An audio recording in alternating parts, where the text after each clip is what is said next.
പിന്നത്തെ കാര്യം ഇവർ പറയുന്നത് സംവരണത്തെ പറ്റിയിട്ട്. സംവരണത്തെ പറ്റി മുസ്ലിമുകളുടെ സംവരണത്തെ പറ്റി മുസ്ലിമുകളുടെ ഇടയിൽ തന്നെ അഭിപ്രായ വ്യത്യാസമുണ്ട്. കാരണം മണ്ഡൽ കമ്മീഷൻ റിപ്പോർട്ട് വളരെ വ്യക്തമായിട്ട് പറയുന്നുണ്ട് മുസ്ലിമുകളുടെ പിന്നോക്കക്കാർക്ക് മാത്രമാണ് സംവരണം. ഞാൻ അനേകം മുസ്ലിം സംവരണ സമ്മേളനങ്ങളിൽ വടക്കേ ഇന്ത്യയിൽ പങ്കെടുത്തിട്ടുണ്ട്. MES സംഘടിപ്പിച്ചിട്ടുണ്ട് രാജസ്ഥാനിൽ. അവിടെയെല്ലാം എന്റെ സ്റ്റാൻഡ് എന്തായിരുന്നു വെച്ചാൽ എല്ലാ മുസ്ലിമുകൾക്കും സംവരണം കൊടുക്കാൻ പറ്റൂല. ഷെയ്ഖുമാർക്കും സയ്യിദുമാർക്കും പത്താന്മാർക്കും കൊടുക്കാൻ പറ്റില്ല. അവിടുത്തെ പിന്നോക്കത്തിൽപ്പെട്ടുള്ള ഇപ്പൊ ഡോബി മണ്ഡല പറഞ്ഞ ഡോബി ഹിന്ദു ആയാലും ഡോബി മുസ്ലിം ആയാലും ഡോബി ക്രിസ്ത്യാനിയായ സംവരണം വേണം. മുക്കുവൻ മുസ്ലിം ആയാലും ക്രിസ്ത്യാനും സംവരണം. ഞങ്ങളൊക്കെ അതിനോട് യോജിക്കുകയാണ്. ഞാൻ മണ്ഡലിന്റെ ഒരു വാക്കുകൾ കൂടി പറയാൻ ഇവിടെ ഉദ്ധരിക്കാൻ ആഗ്രഹമാണ്. മണ്ഡൽ പറഞ്ഞത് as it is for the Hindu community is concerned the same percentage of OBCs exist in the Muslim community, അതായത് 54% എക്സിസ്റ്റ് ചെയ്യുന്നുണ്ട്. So hence they are eligible for reservation.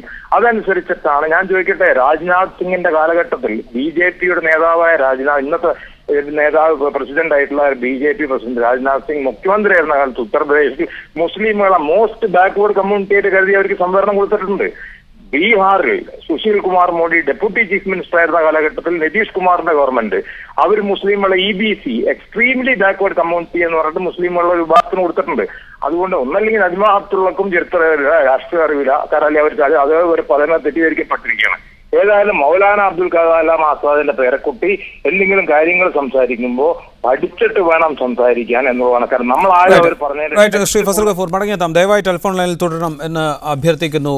Mathew Kuzhalnadan, BJP ഉന്നയിക്കുന്ന ആരോപണം നിരന്തരം രാജ്യം ഭരിച്ച കോൺഗ്രസ് പാർട്ടി മുസ്ലിങ്ങളെ അവഗണിക്കുകയോ അവർക്ക് വേണ്ട കാര്യങ്ങൾ ചെയ്യാതിരിക്കുകയോ ചെയ്തതിനു ശേഷം തെരഞ്ഞെടുപ്പ് അടുക്കുമ്പോൾ മാത്രം സംവരണം എന്ന വാഗ്ദാനം നൽകി മുന്നോട്ട് വരുന്നു. അത്തരം സംവരണങ്ങളെ ഞങ്ങൾ എതിർക്കുന്നു. മാത്രമല്ല, മതപരമായ സംവരണം, മതത്തിൻ്റെ അടിസ്ഥാനത്തിലുള്ള സംവരണം, അത് ഭരണഘടന അനുവദിക്കുന്നതല്ല. അതുകൊണ്ട് ഞങ്ങൾ എതിർക്കുന്നു. അത്തരം കാര്യങ്ങൾ മനസ്സിൽ വെച്ചുകൊണ്ടാണ് മന്ത്രി സംസാരിക്കുന്നത്. അതേ നിലപാട് തന്നെയാണ് BJPക്കുള്ളത്. ഇതാണ് BJPയുടെ വാദം. ഇതിന് ആദ്യം ഒരു പോയിന്റ് വ്യക്തമാക്കാൻ ആഗ്രഹിക്കുകയാണ്. മതപരമായ സംവരണം ഇന്ത്യൻ ഭരണഘടന അനുവദിക്കുന്നില്ല എന്ന് ലിറ്ററലി പറയാമെങ്കിലും നമ്മുടെ കോൺസ്റ്റിറ്റ്യൂഷൻ ഇൻ്റർപ്രറ്റ് ചെയ്തുകൊണ്ടുള്ള നമ്പർ ഓഫ് വിധികളുണ്ട് ഇവിടെ. അതാണ് ഈ രാജ്യത്തിൻ്റെ നിയമം. രാജ്യത്തിൻ്റെ നിയമം എന്ന് പറയുന്നത് ഭരണഘടന അല്ലെങ്കിൽ ഭരണഘടന എഴുതിയ ലിറ്ററൽ മീനിങ്ങിൽ മാത്രം നമ്മൾക്ക് ഇൻ്റർപ്രറ്റ് ചെയ്യാൻ കഴിയില്ല. അത് സുപ്രീം കോടതി ഇൻ്റർപ്രറ്റ് ചെയ്യുന്നുണ്ട്. വളരെ പ്രിസൈസ് ആയിട്ട് പറഞ്ഞാൽ ഇതിൻ്റെ അകത്ത് മൈനോറിറ്റീസിന് ഡിഫൈൻ ചെയ്തിരിക്കുന്നത് close C section 2 of the national commission of minorities act 1992 ഉണ്ട്. ആ നിയമം ഇന്ത്യയിൽ നിലനിൽക്കുന്ന, ഇന്ത്യയിൽ അംഗീകരിച്ച പാർലമെൻറ്റ് അംഗീകരിച്ച നിയമമാണല്ലോ. അതിൽ പറഞ്ഞിരിക്കുന്നത് 23 ഒക്ടോബർ 1993 വരെ ഇവിടെ 5 കമ്മ്യൂണിറ്റീസിന് മൈനോറിറ്റി കമ്മ്യൂണിറ്റീസായിട്ട് ഈ രാജ്യം അംഗീകരിച്ചിട്ടുണ്ട്. അതൊക്കെ Muslims, Christians, Sikhs, Buddhist and Parsis. ഈ 5 കമ്മ്യൂണിറ്റീസിനെ കോൺസ്റ്റിറ്റ്യൂഷൻ ഫ്രെയിംവർക്കിൽ നിന്ന് ഈ രാജ്യം മൈനോറിറ്റീസ് ആക്ട് പ്രകാരം മൈനോറിറ്റി ആയിട്ട് അംഗീകരിച്ചിരിക്കുന്ന. പിന്നെ Najma Abdullah she is not aware, we can help it. അങ്ങനെ ഒരു മൈനോറിറ്റി മിനിസ്റ്റർ മൈനോറിറ്റീസ് ആക്ട് പ്രകാരം ഈ രാജ്യത്തെ 5 കമ്മ്യൂണിറ്റീസിനെ മൈനോറിറ്റിയായി പ്രഖ്യാപിച്ചിരിക്കെ മുസ്ലിംസ് എങ്ങനെയാണ് മൈനോറിറ്റി ആവുന്നതെന്ന് ചോദിച്ചാൽ എനിക്ക് തോന്നുന്നത് ഇവിടെ രാജാവിനേക്കാൾ വലിയ രാജഭക്തി കാണിക്കാനുള്ള അവരുടെ ഒരു പരിശ്രമമായിട്ട് ഇതിനെ കാണാൻ കഴിയുള്ളൂ. കാരണം അവർ പ്രതീക്ഷിക്കാതിരിക്കുമ്പോഴായിരിക്കും ഒരുപക്ഷെ അവരെ കേന്ദ്ര ക്യാബിനറ്റ് മന്ത്രിയാക്കിയത്. അതിനോടുള്ള പ്രതിബദ്ധത അതല്ല, ഇതിനേക്കാളെല്ലാം ഉപരി നമ്മൾ കാണേണ്ടത്. അതിൻ്റെ തൊട്ടു പിന്നാലെ അവർ പറയുകയാണ് ഇവിടെ മുസ്ലിങ്ങൾക്ക് വേണ്ടി പ്രഖ്യാപിച്ച 15 പരിപാടി, പ്രധാനമന്ത്രിയുടെ 15 പരിപാടി, അത് നടത്തണമോ വേണ്ടയോ എന്ന് ഇനി നരേന്ദ്രമോദിയോട് ചോദിച്ചിട്ട് ആലോചിച്ചിട്ട് വേണം തീരുമാനിക്കാൻ. സംവരണം കൊടുക്കുമെന്ന് പറഞ്ഞത് കോൺഗ്രസ് ആണ്. മുസ്ലിങ്ങൾക്ക് സംവരണം കൊടുക്കുക എന്നുള്ളത് ഇവിടുത്തെ ഭരണഘടനയുടെയോ സർക്കാരിൻ്റെയോ ഇതിൽ വരുന്നതല്ല എന്ന് പറയുമ്പോൾ ആരുടെ ഭാഷയാണ് അതിൽ നിന്ന് പുറത്തു വരുന്നത്? താൻ അവരോടൊപ്പമാണ് എന്ന് കാണിക്കാൻ ഇവിടെ ഈ സർക്കാർ വന്നിട്ട് ദിവസങ്ങളെ ആയത്തുള്ളൂ എന്ന് കരുതണം. It's only few days. ആ ദിവസങ്ങൾക്കുള്ളിൽ വന്ന സ്റ്റേറ്റ്മെൻറ്റ്സ് അല്ലെങ്കിൽ it shows an attitude, it shows an approach. ഒരു അപ്രോച്ചാണ് കാണിക്കുന്നത്. അതായത് ഒരു മന്ത്രിയുടെ ഭാഗത്തു നിന്ന് വന്ന സ്റ്റേറ്റ്മെൻറ്റ് എന്താ, 370 പിൻവലിക്കുന്നതിനുള്ള ചർച്ചകളുമായി ഞങ്ങൾ മുന്നോട്ട് പോവുകയാണ് എന്ന്. തൊട്ടു പിന്നാലെ വന്ന അടുത്ത സ്റ്റേറ്റ്മെൻറ്റ് എന്താ, ഇവിടെ മൈനോറിറ്റീസായി മുസ്ലിങ്ങളെ പരിഗണിക്കേണ്ടതുണ്ടോ ഇല്ലയോ. ഇതെല്ലാം കാണിക്കുന്ന RSSൻ്റെ ഭൂതം ഈ മന്ത്രിമാരെ ഓരോരുത്തരെയും ബാധിച്ചിരിക്കുകയാണ്. അതിന് നേതൃത്വം. അതല്ലെങ്കിൽ എന്താണ് പറയുന്നത്, ഒരു മന്ത്രിസഭയുടെ തുടക്കത്തിൽ ഇതുപോലെ ആക്ഷേപവും ആരോപണവും ഒക്കെ പറയാൻ പ്രയാസമുണ്ട്. പക്ഷേ ഇന്ന് ഈ തെരഞ്ഞെടുപ്പ് ജയിച്ചപ്പോൾ ഇവിടെ രാഷ്ട്രീയം വിലയിരുത്തിയ പലരും പറഞ്ഞതാണ് ഈ തെരഞ്ഞെടുപ്പ് ഇവിടെ ഒരു പോളറൈസേഷനിലൂടെയാണ് നരേന്ദ്രമോദിയും BJPയും തെരഞ്ഞെടുപ്പ് ജയിച്ചത് എന്നുള്ള യാതൊരു സംശയവുമില്ലാത്ത സത്യം നമ്മുടെ മുമ്പിൽ നിൽക്കുന്നു. ഒരു ഗവൺമെൻറ് ഉണ്ടായപ്പോൾ ഈ രാജ്യത്തിൻ്റെ രൂപകൽപ്പനയാണ്, അല്ലെങ്കിൽ ഈ രാജ്യത്തിൻ്റെ constitutional architect of this country is been damaged എന്ന് പറഞ്ഞ പലരുമുണ്ട്. അതിൻ്റെ സിഗ്നൽസ്, ആദ്യത്തെ സിംറ്റംസ് നമ്മൾ കാണുക. അതെന്താ, ഈ രാജ്യം ഒന്ന് ഈ ആർക്കും അറിയില്ല എന്നിട്ടാണോ 370-ന്റെ പ്രയാസങ്ങൾ, അല്ലെങ്കിൽ ഒരു സംസ്ഥാനത്തിന് മാത്രം പ്രത്യേക പദവി നൽകുന്നത്? ഇവിടെ മൈനോറിറ്റീസിന്, അല്ലെങ്കിൽ മുസ്ലിങ്ങൾക്ക്, അല്ലെങ്കിൽ ക്രിസ്ത്യാനികൾക്ക്, അല്ലെങ്കിൽ സിഖുകാർക്ക്, അല്ലെങ്കിൽ പാർസികൾക്ക്, അല്ലെങ്കിൽ ബുദ്ധമതക്കാർക്ക് ഇവിടെ സംവരണം കൊടുക്കുന്നത് ഈ രാജ്യത്തെ പുതിയ കാര്യമാണ്. അല്ലെങ്കിൽ ശ്രീ ജോർജ് കുര്യൻ, നേരത്തെ ഫസൽ ഗഫൂർ ചൂണ്ടിക്കാണിച്ചത് മണ്ഡൽ കമ്മീഷൻ ശുപാർശയിൽ പിന്നാക്കക്കാരായ മുസ്ലിങ്ങൾക്ക് സംവരണം നൽകണം എന്ന ശുപാർശയുണ്ട്. രംഗനാഥ മിശ്ര കമ്മീഷൻ റിപ്പോർട്ടിലും ഭാഷാ ന്യൂനപക്ഷങ്ങൾക്ക് അർഹിക്കുന്നവർക്ക്, സാമ്പത്തികമായും സാമൂഹ്യമായും പിന്നാക്കം നിൽക്കുന്നവർക്ക് സംവരണം നൽകണം എന്ന ശുപാർശയുണ്ട്. അതിൻ്റെ അടിസ്ഥാനത്തിലാണ് OBC പട്ടികയിൽ ഒരു ഉപസംവരണത്തിന് കേന്ദ്ര സർക്കാർ, കഴിഞ്ഞ UPA സർക്കാർ ഒരു നിർദ്ദേശം മുന്നോട്ട് വെച്ചത്. ആന്ധ്രാപ്രദേശ് അത് നടപ്പാക്കാൻ ശ്രമിക്കുകയും കേസ് കോടതിയിൽ നിലനിൽക്കുകയും ചെയ്യുകയാണ്. അത്തരം ഒരു സാഹചര്യത്തിൽ ചില പഠനങ്ങളെങ്കിലും നടത്താതെ, ചില പഠനങ്ങളെങ്കിലും ഇതേക്കുറിച്ച് വേണ്ടിവരും എന്നൊരു സൂചന പോലും നൽകാതെ ഉപസംവരണം നൽകാൻ കഴിയില്ല എന്ന് ഒരു മന്ത്രി പ്രഖ്യാപിക്കുമ്പോൾ ഇപ്പോൾ മാത്യു കുഴൽനാടൻ ചൂണ്ടിക്കാണിച്ചതുപോലെ അതിന് പിന്നിൽ ഒരു അജണ്ടയുണ്ട് എന്ന സംശയം ഉയർന്നു വരില്ലേ? ഒന്ന്. രണ്ട്, നരേന്ദ്രമോദിയാണ് ഇനി 15-ന് പരിപാടി തീരുമാനിക്കേണ്ടത് എന്ന് മന്ത്രി പറയുമ്പോൾ, പാർട്ടിയോ സർക്കാരോ അല്ല, പ്രധാനമന്ത്രി നരേന്ദ്രമോദിയാണ് തീരുമാനിക്കേണ്ടത് എന്ന് പറയുമ്പോൾ, അത് ഗുജറാത്തിൽ ന്യൂനപക്ഷ കമ്മീഷൻ രൂപീകരിക്കാൻ ശുപാർശ ചെയ്തപ്പോൾ, അല്ലെങ്കിൽ അതേക്കുറിച്ച് ചോദ്യം ഉന്നയിച്ചപ്പോൾ, ഭൂരിപക്ഷത്തിലോ ന്യൂനപക്ഷത്തിലോ ഞങ്ങൾ വിശ്വസിക്കുന്നില്ല, അതുകൊണ്ട് കമ്മീഷൻ രൂപീകരിക്കില്ല എന്ന് മറുപടി നൽകിയ നരേന്ദ്രമോദി സർക്കാർ, അദ്ദേഹം പ്രധാനമന്ത്രിയായിരിക്കെ ഇത്തരം പ്രസ്താവനകൾ ഒരു മന്ത്രിയുടെ ഭാഗത്തു നിന്നുണ്ടാകുമ്പോൾ സ്വാഭാവികമായി വരുന്ന ചില സംശയങ്ങൾ, അതല്ലേ മാത്യു കുഴൽനാടൻ്റെ വാക്കുകളിലുള്ളത്? അതെ, ഞാൻ പറഞ്ഞത് ഈ ചോദ്യത്തിന്റെ അത്രയായാലും സമയം എനിക്ക് പറയാൻ സമയം തരണം. കാരണം ഫസൽ കപൂറും അതുപോലെ തന്നെ മാത്യു കുഴൽനാടനും പറഞ്ഞ കാര്യങ്ങൾക്ക് മറുപടി പറയാനുള്ള അവസരം തരണം. അത് നിങ്ങൾക്കത് മാറ്റിക്കഴിഞ്ഞാൽ ശരിയാവില്ല. ഒന്ന് ഈ കോൺഗ്രസുകാർ ചെയ്തതുപോലെ 20-25% മുസ്ലിം സംസ്ഥാനങ്ങളിൽ 1%, 2% മുസ്ലിങ്ങൾക്ക് സർക്കാർ ജോലി കൊടുത്താൽ മതിയെങ്കിൽ അതിനുശേഷം നിങ്ങൾക്ക് ഞങ്ങൾ സംവരണം തരാമെന്ന് പറയുകയും കോടതി അത് ഇടപെടുമെന്നും കോടതി അത് സ്റ്റേ ചെയ്യുന്ന അറിഞ്ഞുകൊണ്ട് തന്നെയാണ്. അതാണ് ന്യൂനപക്ഷ ക്ഷേമമെങ്കിൽ ഞങ്ങൾക്ക് വിരോധമല്ല, ഞങ്ങൾ ചെയ്യാൻ തയ്യാറാണ്. BJP പറയുന്നത് എത്ര ജനസംഖ്യയുണ്ടോ അത്രയും മുസ്ലിങ്ങൾക്ക് എന്തുകൊണ്ട് ഈ സർക്കാർ തൊഴിൽ കൊടുത്തുകൂടാ, അവർക്ക് വിദ്യാഭ്യാസം കൊടുത്തുകൂടാ, അവർക്ക് വീട് കൊടുത്തുകൂടാ? അതിന് ന്യൂനപക്ഷവും ഭൂരിപക്ഷവും നോക്കണ്ടല്ലോ, ആനുപാതികമായിട്ട് കൊടുക്കാമല്ലോ. അതെന്തുകൊണ്ട് കൊടുക്കുന്നില്ല? ഇവർ ഈ 60 വർഷം ഭരിച്ചിട്ട് എവിടെ നടന്നു? പക്ഷെ BJP ഭരിക്കുന്ന ഗുജറാത്തിലും മധ്യപ്രദേശിലും മറ്റു സംസ്ഥാനങ്ങളിലും നടക്കുന്നുണ്ടല്ലോ. അപ്പൊ അതുകൊണ്ടാണ് ഞാൻ പറഞ്ഞത്, ഇവര് എത്ര വേണമെങ്കിലും ഇത് മുതലെടുത്തോട്ടെ, ഞങ്ങൾ അതിന്റെ അകത്ത് ഇടപെടുന്നേയില്ല. ഫസൽ കപൂർ പറഞ്ഞ് ഞാൻ അംഗീകരിക്കുന്നു.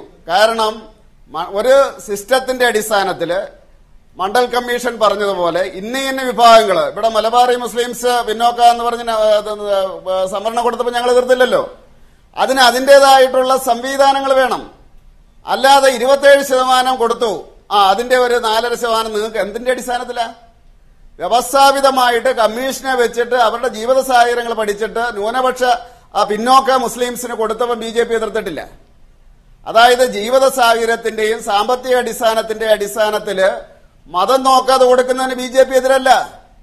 ഇതങ്ങനെയല്ല. ഇത് ആന്ധ്രാപ്രദേശില് ആരുമില്ല, മുസ്ലിംസിനൊന്നും ജോലിയില്ല.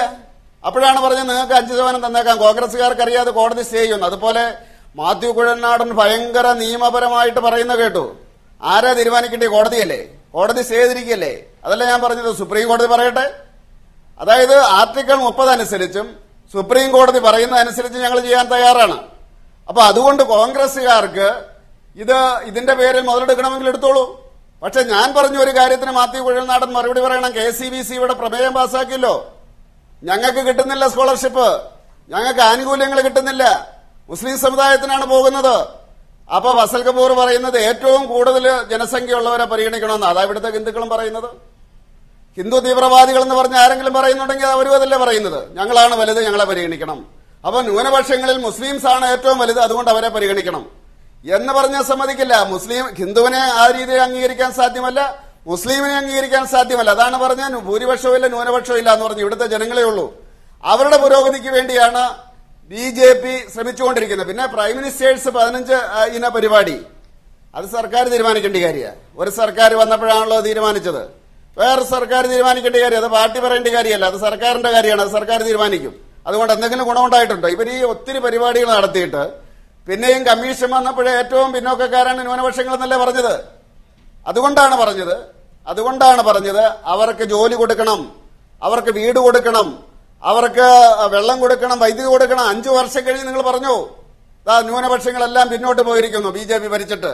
അതോ മുന്നോട്ട് വന്നോ എന്ന് നരേന്ദ്രമോദി പറഞ്ഞതുപോലെ 5 വർഷം കഴിയുമ്പോഴത്തെ പ്രോഗ്രസ് റിപ്പോർട്ട് നിങ്ങൾ പറഞ്ഞോ?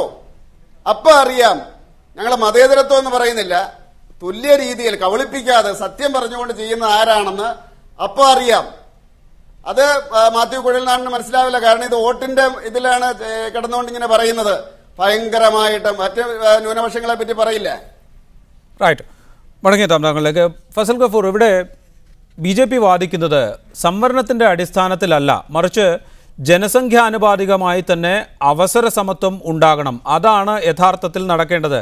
നജ്മ ഹിബത്തുള്ള ചുമതലയേറ്റതിന് തൊട്ടുപിറകെ പറഞ്ഞതും ഏറെക്കുറെ ഇതുതന്നെയാണ്. സംവരണമല്ല ആവശ്യം, ആ സമുദായത്തിന് വികസനമാണ് ആവശ്യം എന്നാണ്. ആ വാദത്തോട് ഏതളവിൽ യോജിക്കാൻ സാധിക്കും? ഇവിടെ ചൂണ്ടിക്കാണിക്കപ്പെട്ടതുപോലെ കമ്മീഷനുകളുടെ അടിസ്ഥാനത്തിലല്ലാതെ, കമ്മീഷനുകളുടെ കണ്ടെത്തലുകളുടെ അടിസ്ഥാനത്തിലല്ലാതെ സംവരണം ശുപാർശ ചെയ്യപ്പെട്ടിട്ടുണ്ടോ മുസ്ലിങ്ങൾക്ക് ഒട്ടാകെ, അല്ലെങ്കിൽ മുസ്ലിങ്ങളുടെ പിന്നാക്ക വിഭാഗങ്ങൾക്ക് മാത്രമല്ലാതായി മൊത്തം സമുദായത്തിന് സംവരണം വേണം എന്ന ശുപാർശ ഏതെങ്കിലും കമ്മീഷൻ മുന്നോട്ട് വച്ചിട്ടുണ്ടോ? അതായത് നമ്മളിവിടെ ഒരു കാര്യം മനസ്സിലാക്കേണ്ട, മുസ്ലിമുകളെ തന്നെ അഭിപ്രായ വ്യത്യാസമുള്ള ഒരു കാര്യമാണത്. അതായത് ഇനി ഏത് നരേന്ദ്രമോദി വന്നാലും ഏത് BJP വന്നാലും ഇന്ത്യയുടെ മുസ്ലിമുകളുടെ OBCകളുടെ സംവരണം കേരളത്തിലോ അല്ലെങ്കിൽ ഇന്ന് വെസ്റ്റ് ബംഗാളിലോ അല്ലെങ്കിൽ ഉത്തർപ്രദേശിലോ അല്ലെങ്കിൽ ബീഹാറിലോ ആർക്കും ഒന്നും ചെയ്യാൻ പറ്റില്ല. കാരണം നിരവധി കമ്മീഷനുകൾ സ്റ്റേറ്റിൽ വെച്ചിട്ടുണ്ട്. കമ്മീഷൻ നമ്മുടെ നാഷണൽ ആയിട്ടുള്ള കമ്മീഷൻ, മണ്ഡലക്ക് പോലെ വരുന്ന കമ്മീഷൻ, ഈ കമ്മീഷനുകളെല്ലാം അപ്രൂവ് ചെയ്തിട്ട് ഏകദേശം 10-20 മണ്ഡലം വന്നിട്ട് 10-25 കൊല്ലമല്ല, 10-25 കൊല്ലമായിട്ട് മുസ്ലിമുകളുടെ OBCകൾക്ക് ഇത് കിട്ടിക്കൊണ്ടിരിക്കുന്നു. പിന്നെ എന്താണ് പ്രശ്നം? രാജശേഖർ റെഡ്ഡിയുടെ ഗവൺമെന്റ് എല്ലാ മുസ്ലിമുകൾക്കും ഒരു ദിവസം രാവിലെ എഴുന്നേറ്റിട്ട് 4%, 5% റിസർവേഷൻ പ്രഖ്യാപിച്ചു. അന്നൊരു കമ്മീഷനെ വെച്ചിട്ടില്ലായിരുന്നു. അതുകൊണ്ടാണ് കോടതി അത് സ്ട്രൈക്ക് ഡൗൺ ചെയ്തത്. അപ്പൊ രാജശേഖർ റെഡ്ഡി ഒരു കമ്മീഷൻ വെച്ച് വീണ്ടും ഇത് കൊണ്ടുവന്നു. അപ്പൊ അത് വീണ്ടും എല്ലാവർക്കും എന്നൊരു പോളിസി വന്നു. പിന്നീട് രാജശേഖർ റെഡ്ഡി മാറ്റി. എന്നാൽ അതിൽ OBCകളെ കണ്ടുപിടിച്ച് അവർക്ക് വെച്ചു. അതൊക്കെ അതിന്റെ ചിത്രം പൂർണ്ണമായിട്ട് എനിക്ക് അറിയുന്ന ഒരാളാണ്. അപ്പൊ അതിനുശേഷം എന്തുണ്ടായെന്ന് വെച്ചപ്പോൾ അത് സുപ്രീം കോടതി ഹൈക്കോടതി ചെയ്തത്. മറ്റത് ഞാൻ എന്റെ അഭിപ്രായത്തിൽ അന്ന് ഞങ്ങൾ എതിർത്തതാണ് ഈ 4% ഒരു കാലത്തും രാജസ്ഥാനിൽ സൽമാൻ ഖുർഷീദിനെ മുഖത്ത് നോക്കിയിട്ട് ഞാൻ പ്രസംഗിച്ച ഒരു കാര്യമാണ്. അതായത് ഒരു കാലത്തും ഭരണഘടന ഇത് സമ്മതിക്കില്ല. എന്താ കാരണം? അതിൽ 4% മുന്നോക്കമായ പാർസീനെ ഉൾപ്പെടുത്തിയിരിക്കുന്നു, മുന്നോക്കമായ ക്രിസ്ത്യാനി ഉൾപ്പെടുത്തിയിരിക്കുന്നു, മുന്നോക്കമായ സിഖിനെ ഉൾപ്പെടുത്തിയിരിക്കുന്നു. അപ്പൊ എങ്ങനെ ഈ 4% അങ്ങനെ ഒരു ഇതെങ്ങനെ? ഇവര് പിന്നോക്കമല്ലല്ലോ, പിന്നോക്കക്കാർക്ക് മാത്രമേ സംവരണം ഇന്ത്യയിൽ ഉണ്ടാവുള്ളൂ. അപ്പൊ പിന്നോക്കമാണെന്ന് പൂർവ്വ വെസ്റ്റ് ബംഗാളിലെ മുസ്ലിമുകൾ ഏകദേശം മമതാ ബാനർജി വന്നതിന് ശേഷം 80% മുസ്ലിമിനെ അവിടെ സംവരണത്തിന്റെ പട്ടികയിൽ, അതായത് കമ്മീഷൻ വെച്ചതിന് ശേഷം അവർ ഉൾപ്പെടുത്തിയിട്ടുണ്ട്. അതിനെ ഇടതുപക്ഷം അവിടെ എതിർത്തിട്ടില്ല, അവിടെ BJP എതിർത്തിട്ടില്ല. ഈ ബീഹാറിൽ BJPക്ക് എതിർക്കാൻ പറ്റൂല. ഞാൻ നേരത്തെ പറഞ്ഞ രാജ്നാഥ് സിംഗിന് പോലും എതിർക്കാൻ പറ്റിയില്ല ഉത്തർപ്രദേശില്. അപ്പൊ നമ്മൾ കാര്യങ്ങൾ ഭരണഘടനയുടെ സംവിധാനത്തിനും അല്ല വൈകാരികമായി നമ്മൾ ഞാൻ എല്ലാ മുസ്ലിമിന്റെ കാര്യത്തിൽ ഞാൻ യോജിക്കുന്നില്ല. എന്തിനാണ് ബഹദൂർ ഷാ സഫറിന്റെ സന്തതികൾക്ക് ഇനി സംവരണം? ഇവിടുത്തെ മുക്കുവരായിട്ടുള്ള മുസ്ലിമുകൾക്ക് കൊടുക്കട്ടെ, ഞങ്ങളുടെ ഭൂസലന്മാർക്ക് കൊടുക്കട്ടെ, ഞങ്ങളുടെ ഒസാമാർക്ക് കൊടുക്കട്ടെ, ബീഹാറിലെ ഡോബികൾക്ക് കൊടുക്കട്ടെ, അവിടുത്തെ കസായികൾക്ക് കൊടുക്കട്ടെ. അതിന് പകരമായിട്ട് ഇവിടുത്തെ മുന്നോക്ക സമുദായങ്ങൾക്ക് മുന്നോക്ക മുസ്ലിമിനെ എല്ലാം കൂടെ ഉൾപ്പെടുത്തിക്കൊണ്ട് അത് തട്ടിയെടുക്കാനുള്ള ക്രീമിലെയറുമായിരുന്ന ഒരു സംഭവം ഇത് BJP ആയിട്ട് ബന്ധപ്പെട്ട ഒരു കാര്യമേ അല്ല.